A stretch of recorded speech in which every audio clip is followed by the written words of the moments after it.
De retour en compagnie de notre spécialiste informatique, Mathieu Gilbert Tremblay. Écoute, bon matin et surtout bonne fête. Oui, merci beaucoup, François. Toi aussi, bon matin. Je viens de Oui. vendre le punch à la TV. Ben oui.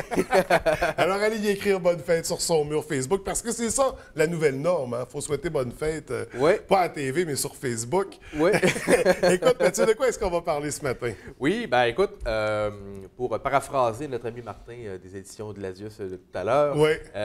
un jour l'été va arriver, mais qui dit printemps dit ménage de printemps. Et là, ça s'applique même aux ordinateurs. Oui, oui. Bon, ça, c'est une bonne chose parce que souvent, nos ordinateurs en accumulent, ils commencent à ralentir également. Donc, qu'est-ce que tu nous suggères? Là? Au niveau du ménage de printemps pour les ordinateurs, comment on planifie ça? Oui, bien, en fait, ça arrive très souvent en atelier. Les gens viennent nous voir. Puis le principal problème que les gens vont mentionner que leurs ordinateurs est lent. Oui. OK? Oui. Ça ne roule pas comme ça roulait il y a 1, 2, 3 ans. Les logiciels prennent du temps à ouvrir. Parfois, Oui. faut même faire attention, plus avoir beaucoup de logiciels ouverts en même temps parce que là, ça crée même des bugs, l'écran gèle ou des trucs comme ça. Oui, tout à fait. Donc, je suis venu partager avec toi quelques indicateurs. Qu'est-ce qui peut faire en sorte qu'un ordinateur est ralenti? Parce qu'en réalité, il n'y a pas une solution simple à ça. Il y a plusieurs facteurs qui peuvent rentrer en ligne de compte. Fait que je vais t'en parler un petit peu. Donc, la première source, je te dirais, de ralentissement sur un ordinateur, c'est vraiment en termes de les logiciels qui vont rouler sur l'ordinateur. Donc, le principal fléau qu'on va avoir bien souvent, c'est que les gens vont installer des applications, sauf qu'ils ne seront pas prudents quand va venir le temps d'installer l'application. Puis l'application, elle, te propose d'installer d'autres choses aussi. Oui, oui. Donc, rapidement, on se retrouve à installer 3 ou 4 applications qu'on ne voulait pas dans la foulée pendant qu'on installe l'application qu'on voulait. Oui. Donc, c'est sûr qu'au fur et à mesure qu'on installe une application, 2, 3, 10, 20, bien, si à toutes les fois, il y en a une ou deux qui se rajoutent de plus, à un moment donné, l'ordinateur peut devenir un petit peu surchargé. Oui. Puis Donc, des applications souvent qui vont ouvrir au démarrage aussi. Là. oui, bien, c'est ça exactement. En fait, il y a l'avantage principal de faire un ménage là-dedans, c'est que les applications, bien, d'un, ne vont pas se lancer au démarrage, donc l'ordinateur va s'amorcer plus rapidement. Oui. Puis, bien, une fois qu'ils sont lancés, ils prennent du temps processeur, ils prennent des ressources. Donc, en ne les lançant pas, l'ordinateur va être allégé un petit peu, puis il va rouler de manière plus performante, finalement. Oui. Ça, pour y arriver, il existe des logiciels pour le faire. Ce n'est pas vraiment le boulot de l'antivirus.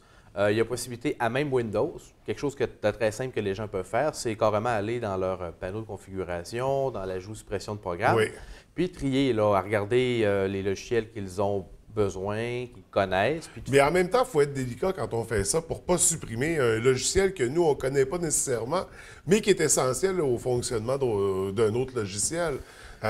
Parfois, j'imagine que ça peut arriver. Ça l'arrive. Je te dirais que c'est quand même plutôt rare. OK. Mais effectivement, ça l'arrive. Puis malheureusement, quand c'est supprimé, on ne peut pas comme désupprimer. C'est pas à partir de là du moins. Oui, oui. Donc, c'est sûr que j'invite les gens à la prudence. Des fois, des gens, c'est des applications qui vont voir qui ne se lançaient pas au démarrage. Puis là, bon, depuis 2-3 jours, ça se lance au démarrage. Donc, ils ont le nom, ils peuvent facilement l'identifier et le supprimer. Oui. Ça, c'est peut-être l'entretien de base, je te dirais. Sinon, un ordinateur qui devient lent, ça peut arriver qu'il soit juste à bout de souffle. OK? En informatique, il y a une sorte d'inflation, autrement dit. C'est-à-dire qu'au fur et à mesure qu'on installe des applications, les versions sont toujours de plus en plus récentes, puis ils vont toujours consommer de plus en plus de ressources. Oui. Donc, c'est normal que votre ordinateur, qui était une bombe il y a 5, 6, 7 ans, c'est normal que de nos jours, il roule un petit peu moins. Ne serait-ce que si chacune de tes 30 applications demande 1 ou 2 de plus, on est rendu quasiment à 30 de plus de puissance nécessaire pour tes applications. Oui, oui. Donc, à ce moment-là, il y a plusieurs choses qu'on peut faire. On peut encore là, faire du ménage dans nos applications, mais je te dirais, le plus fréquent, les gens vont améliorer leurs ordinateurs. Donc, on peut, par exemple, racheter de la mémoire vive dans l'ordinateur. Ça, c'est quelque chose qu'on peut faire. On peut changer le processeur, on peut carrément changer l'ordinateur aussi, mais normalement, je te dirais, là, la plupart du temps, un bon ménage sur l'ordinateur va vraiment faire... Va faire une belle job. Va faire une belle job. On parle parfois de défragmentation aussi. Est-ce que c'est encore un truc qui est suggéré? Je te dirais moins un petit peu. Parce que la défragmentation, finalement, c'est ce qui permet, ça, c'est une big chose, ça permet de régler la fragmentation. Hein, la fragmentation, c'est un phénomène qui arrive, très, très brièvement, je vais t'expliquer, mais c'est exemple, au début, tous tes fichiers sont stockés. Imagine une bibliothèque avec 10 emplacements pour des livres, puis là, bon, tous tes livres, ils sont stockés un à la suite de l'autre. Puis, avec le temps, ben, tu prends un livre, puis quand il vient le temps de la remettre, la place est prise. Donc là, tu la remets dans une autre bibliothèque, puis là, tu fais ça. Puis là, éventuellement, ton fichier, il n'est pas juste sur la même tablette, il occupe 4-5 bibliothèques. Donc là, c'est plus long, parce que là, il faut que tu ailles chercher tes encyclopédies. Bon, le tome 1, 2, 3 est dans cette bibliothèque-là, le 4, 5, 6 est dans l'autre, puis ça prend beaucoup plus de temps. Avant, c'était vrai. Maintenant, le disque dur va gérer ça quasiment de manière en temps réel. Donc, autrement dit, oui, il va y en avoir encore, mais jamais comme dans le temps. Tu te rappelleras avec Windows 95, 98, l'ordinateur, là, ça passait d'une poubelle à une bombe là, en faisant des fragmentations. Il n'y a plus rien qui marchait, on défragmentait, puis ça revenait flambant neuf. Maintenant, c'est un petit peu moins vrai de ce côté-là. Donc, c'est plus trop d'actualité. Est-ce que ça peut quand même aider au niveau de la performance? Ou... Ça peut aider, mais je te dirais vraiment... On fait d'abord un ménage. Oui. Parce que, en fait, là, une des sources principales, vraiment, là, je vais te donner un exemple.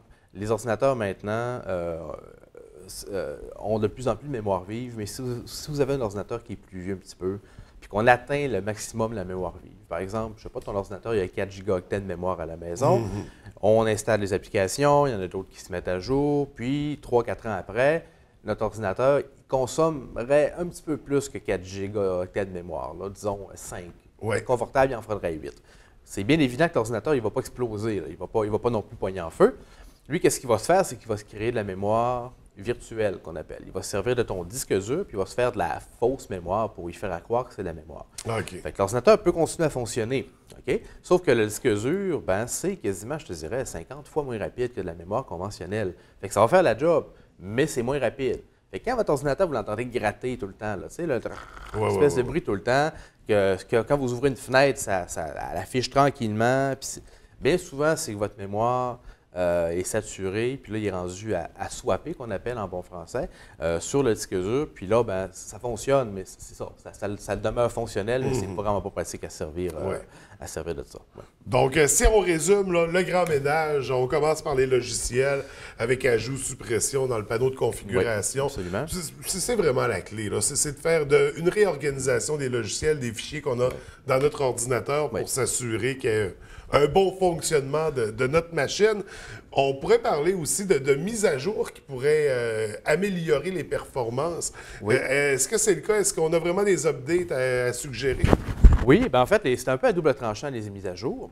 Je te dirais que la plupart du temps, les mises à jour vont apporter des gains en termes de performance ou de stabilité, tant aussi longtemps qu'on demeure dans le même système d'exploitation. Okay? Comme présentement, on est rendu à Windows 10, c'est pas mal.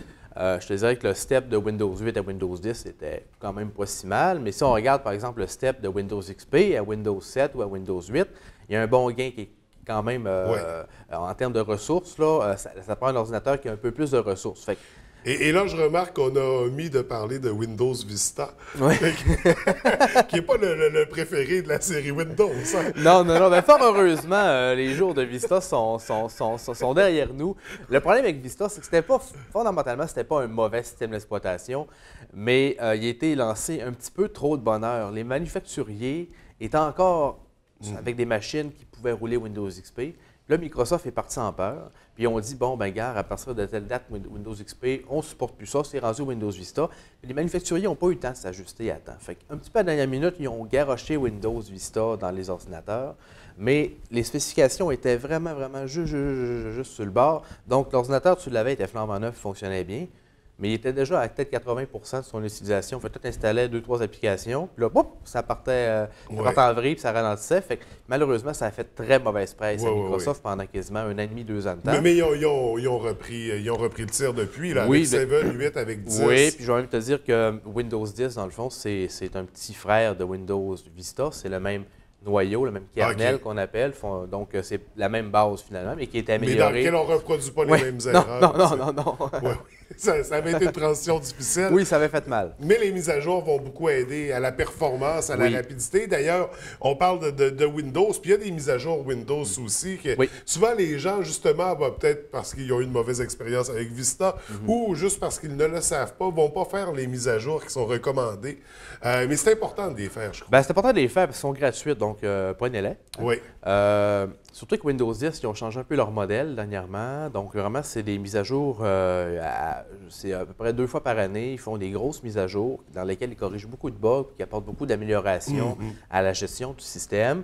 Faites pas le saut, c'est des mises à jour des fois qui prennent 1h30, 2 heures à OK. faire. On lance ça la nuit avant de se coucher. Oui, c'est finalement. ça, exactement. Mais moi, parce que non, outre le côté performance, il y a bien évidemment le côté sécurité qu'on n'a pas parlé, mais si votre ordinateur est virusé à mort parce que votre système d'exploitation n'est pas à jour, bien, il va être lent.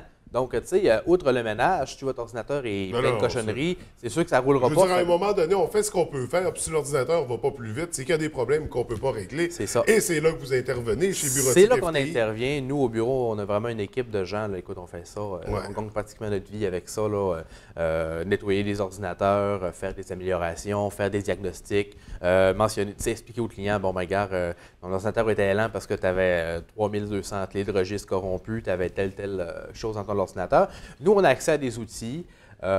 Plusieurs outils. Je te dirais qu'un ordinateur qui passe au bureau, c'est très rare que j'y roule en bas de 6 ou 7 scans différents qui vérifient plusieurs aspects de l'ordinateur. Que ce soit moi ou Martin au bureau ou Serge, on est très bon pour flairer des fois les problèmes que les logiciels ne voient pas. Fait que des fois, ça peut être des problèmes matériels aussi. Je ne l'ai pas mentionné, mais c'est plus rare un petit peu. Mais ça peut arriver que carrément ton disque dur soit en train de lâcher prise, ça je pourrais dire. Donc, on a des outils pour diagnostiquer ça.